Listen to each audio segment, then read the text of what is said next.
Right, మనం breaking news చూస్తున్నాం. శ్రీకాకుళం జిల్లా టెక్కల్లో ఉద్రిక్త వాతావరణం చోటు చేసుకుంది.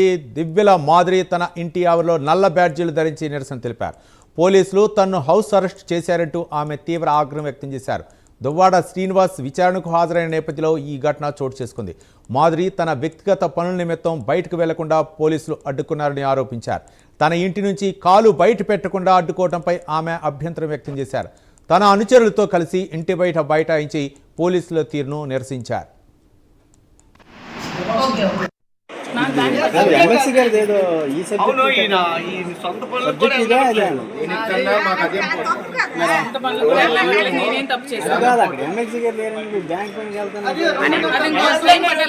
తర్వాత నెక్స్ట్ ఎపిసోడ్ అది.